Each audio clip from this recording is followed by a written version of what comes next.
दौलताबाद में जमीनी विवाद के चलते युवक के साथ मारपीट करने का मामला सामने आया।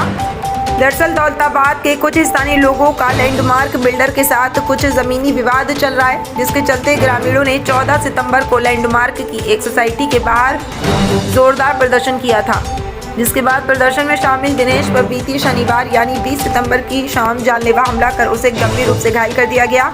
पीड़ित शख्स ने मीडिया के सामने गांव के युवक पर आरोप लगाते हुए कहा कि वह रोज की तरह शनिवार की शाम को अपने प्लॉट से वापस लौट रहे थे। तभी स्थानीय युवक 4 से 5 गाड़ियों में बाउंसरों के साथ वहां आ पहुंचा और उसको धमकाते हुए उसके साथ मारपीट करने लगा। मौके पर भीड़ इकट्ठी होते देख युवक उसको धमकाते हुए वहां से चला गया, जिसके बाद परिजनों ने गंभीर रूप से घायल युवक को तुरंत गुरुग्राम के सरकारी अस्पताल में भर्ती करवाया, जहां से 4-5 घंटे के बाद छुट्टी दे दी गई। लेकिन उसकी बिगड़ती हालत को देख परिजनों ने उसे पालम विहार के एक निजी अस्पताल में भर्ती करवाया, जहां उसका इलाज चल रहा है और उसकी हालत स्थिर बनी हुई है। तो वहीं दिनेश के परिजनों ने बिल्डर पर आरोप लगाते हुए बताया कि लैंडमार्क बिल्डर का साथ जमीनी विवाद चल रहा है। परिजनों ने बताया कि बिल्डर का एक प्रोजेक्ट करीब 15 साल पहले लॉन्च हुआ था और 2.5 एकड़ जमीन दौलताबाद के ग्रामीणों के साथ कोलैबोरेशन की गई थी। आपको बता दें कि जिनमें से 32% फ्लैट लैंड ओनर दिए जाने थे, लेकिन बिल्डर ने अभी तक उनके फ्लैट नहीं दिए, जिसके बाद ग्रामीणों ने 14 सितंबर को बिल्डर की सोसाइटी के बाद प्रदर्शन किया। परिजनों ने आरोप लगाया कि उनके भाई दिनेश पर प्लॉट से लौटते समय स्थानीय युवक विवेक ने हमला कर दिया है, जिसके बाद वह मौके पर पहुंचे और पुलिस को इत्तला करने के बाद अपने भाई को अस्पताल में भर्ती करवाया। विनोद ने आरोप लगाते हुए कहा कि विवेक की तरफ से पहले भी धमकी दी गई थी। उसने बिल्डर से ठेका ले लिया है और उन्हें ना फ्लैट लेने दिया जाएगा और ना ही उनकी जमीन पर उनका कोई हक होगा। पीड़ित के भाई विनोद ने बताया कि उन्होंने उसकी धमकी पर ज्यादा ध्यान नहीं दिया, लेकिन शनिवार को अपने भाई पर हुए हमले के बाद वह पुलिस प्रशासन से न्याय की उम्मीद लगा रहे हैं। हाँ जी, मेरा नाम दिनेश कुमार है, मैं दौलताबाद गाँव से हूँ। कल मैं अपने प्लॉट पे गया हुआ था, काम कर रहा था। वहाँ से रोड की साइड से आते हुए जब मैं आ रहा था तो पीछे से विवेक कुमार और 3-4 गाड़ियों में लेके आया और उसने आते ही मेरे को पकड़ लिया और बोला कि तेरे को मैंने पहले भी 2-3 बार बोल चुका हूँ, मैं तेरे को और समझा चुका हूँ, तेरी समझ में नहीं आ रही क्या।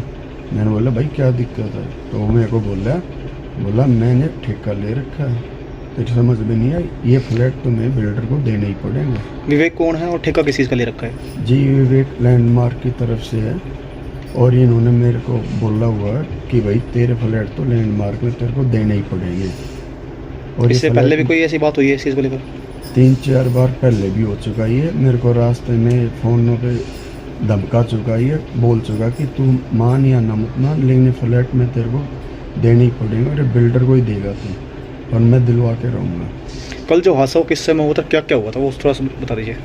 कल का ही तो मैं आपको बताऊँ सर। कल मैं वहाँ पे अपने प्लॉट से जा रहा था, रोड पे ये विवेक आया, 3-4 गाड़ियों में था, बाउंसर थे और बंदे थे इनके साथ, और वहाँ पे इन्होंने मेरे को जब मैं जा रहा था रोड पे तो पकड़ लिया और सीधा ही मेरे को खींच लिया और मारने लग गया। मैंने बोला क्या दिक्कत, तो ये बोला कि तेरे को कितनी बार समझा लिया, समझ नहीं आई, तो ये मेरे को जी मारने लग गया। तो मैं उसके बाद चिल्लाया, चिल्लाने पे क्या हुआ जी, आसपास का था 2 गांव के बंदे थे, वे वहाँ पे आए और जैसे गांव के बंदे आए इसने मेरे को कुछ मारा और जब मैंने ऐसे अपने बचाव के लिए ऐसे हाथ ऊपर उठाया तो इस पे पता नहीं कि धारदार हथियार से मैं तो ऐसे नीचे हो गया था सर, धारदार हथियार से कुछ वार करके।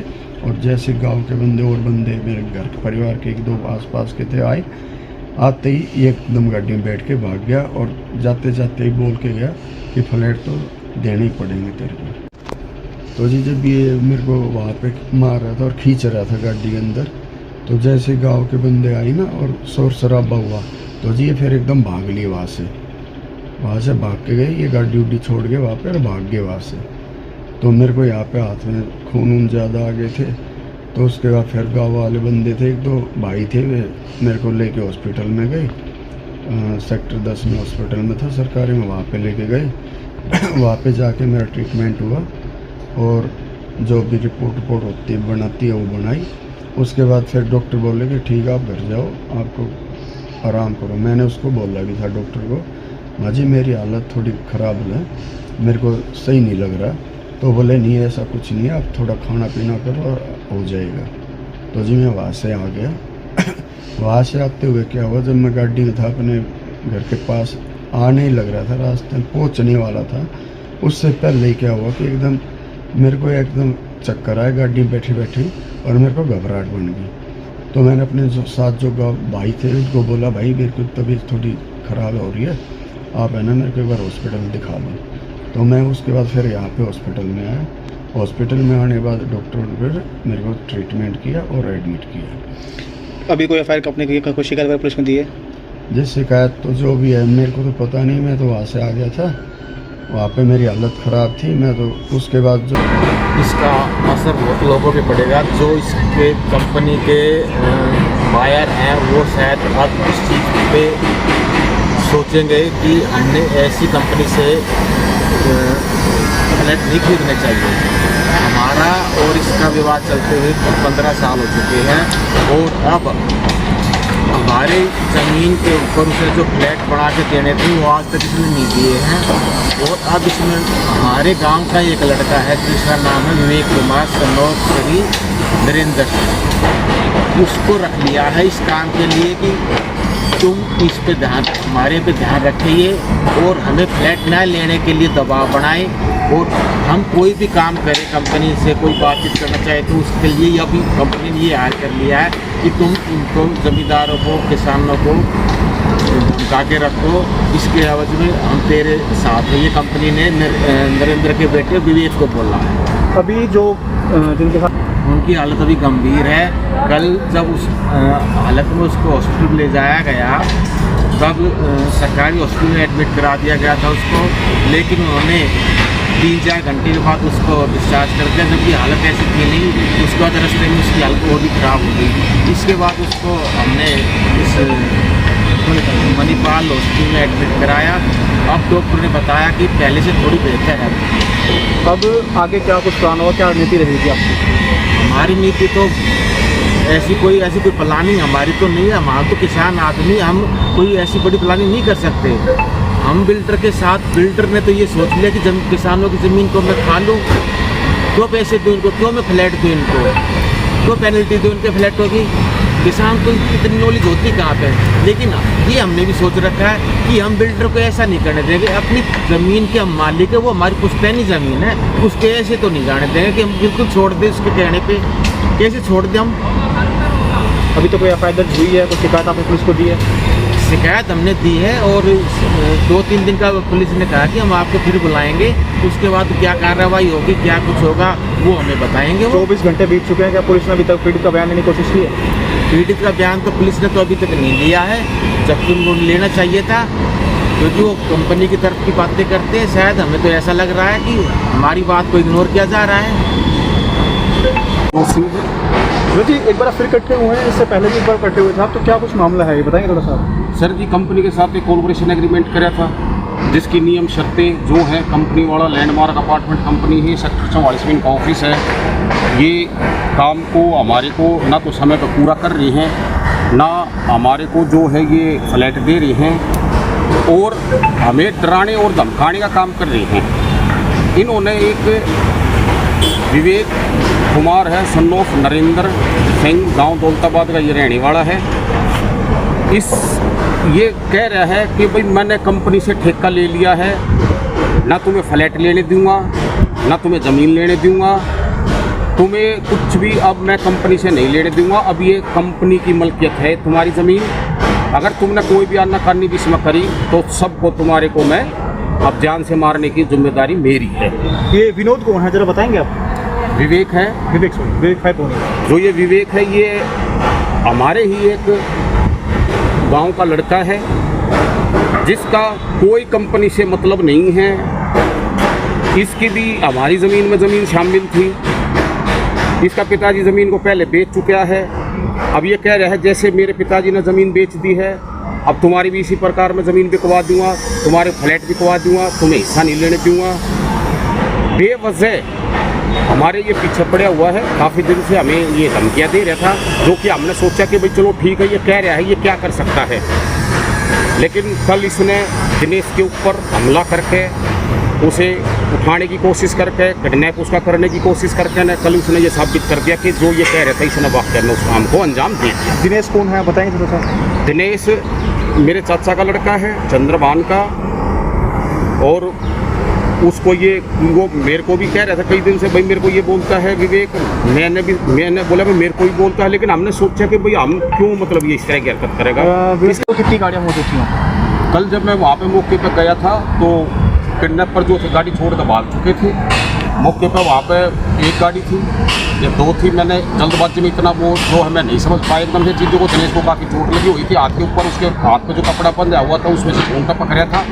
तो मैंने तो PCR में तुरंत उसको 112 नंबर पर कॉल करने के लिए मैं लग गया, जो कि नंबर बार बार मिलाने का, कई बार मिलाने पर भी नहीं लग रहा था। इत्तेफाक से वहाँ से एक गाड़ी गुजर रही थी PCR को दूसरी, वो आए वो रुके, उसके बाद एक और दूसरी गाड़ी इत्तेफाक से पुलिस की आ गई जो हमें बैठा कर थाने में। कितने घंटे हो गए घटना को? अब ये घटना कल की है, शाम की करीब 4 बजे की है, और उसके बाद से अब तक हमने अभी तक वो जो MLC का, हम तो रात को 11 बजे पुलिस थाने से आए हैं लगभग, उन्होंने हमें वहाँ पे ले जाने के बाद 4 बजे से 11 बजे तक बैठा ही रखा।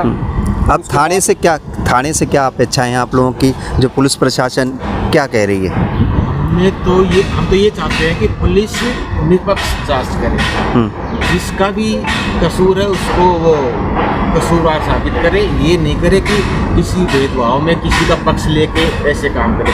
जिसका कसूर है उसको जरूर पनिशमेंट दी जाए। कितनी गाड़ियां थी जब आप कह रहे हैं कि अपहरण करने की कोशिश करी गई है? जब मैं उस वक्त पहुंचा मेरे पास, मैं और विनोद भाई हम साथ में थे गाँव में, भाई के पास फोन आया कि ऐसे ऐसे हादसा हुआ कि दिनेश कुमार को उठाने की कोशिश की गई है। तो हम पहले विनोद भाई पहुंचा, उसके बाद मैं पहुंचा वहाँ पे। जब मैंने देखा तो एक गाड़ी तो किडनैपर की वहाँ पे खड़ी थी, वो शायद 2 गाड़ी राह जाने वालों की साइड थोड़ा सा 20-30 कदम की दूरी पे। और कितने लोग थे गाड़ी के अंदर? कितने गाड़ियों के लोग तो उस पर जा चुके थे, लेकिन आम पब्लिक कम से कम 200 से 250 से ज़्यादा पब्लिक रोड की इकट्ठी हो चुकी थी। हम उस समय मौके पर नहीं थे, जो मौका जो हुआ है वो हम बाद में पहुंचे हैं, तब तक ये हादसा हो चुका था। FIR हो गई? हमारे तो जाते ही हमने तो 112 पे जब कॉल किया है तो पुलिस आई है, दूसरी गाड़ी इत्तेफाक से जो जा रही थी वहाँ से। FIR अभी तक इसमें कुछ हुई नहीं है। MLC अब हम जाके दे रहे हैं थाने में, जो कि हम कल से हम खुद ही परेशान है कि अचानक से क्या हो रहा है, क्यों मतलब विवेक हमारी जमीन को हड़पना चाहता है, क्यों कंपनी को दिलाना चाहता है, क्या चाहता है, समझ में कुछ नहीं आ रहा है।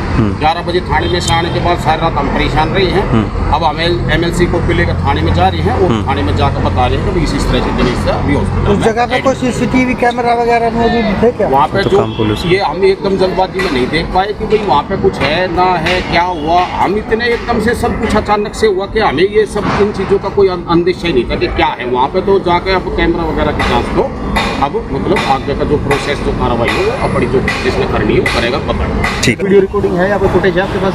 सर जी गाँव में जो है रोड के ऊपर ये हादसा हुआ है, हमारे घर है वहाँ, हमारे प्लाट हैं, वहाँ पे ये हादसा हुआ है। अब वहाँ पे मौके पे कोई रिकॉर्डिंग है क्या है, इतनी जल्दबाजी में सब कुछ हुआ कि वहाँ पे क्या है हमें इन चीज़ों का पता नहीं है। मैंने तो मौके पे पहुँच कर ना 112 नंबर पे कॉल कराया, जो कि 112 नंबर पे कॉल करने के बाद PCR आने से पहले वहाँ से गुजरती हुई PCR थाने की आगे थी राजगिरा पार्क में, जो कि मुझे बैठा कर वहाँ पर लेगी थाने में। वहाँ जाकर हमारे से पूछताछ करते रहे, जबकि विवेक को पूछना चाहिए था कि भाई तने इस घटना को क्यों अंजाम 3-4 गाड़ी लेकर दिया है, क्या मतलब था उसका 3-4 गाड़ियों में इस तरह से घूमने का, उसका क्या मतलब है ठेका लेने का कंपनी से कि भाई मैंने थारा ठेका ले लिया।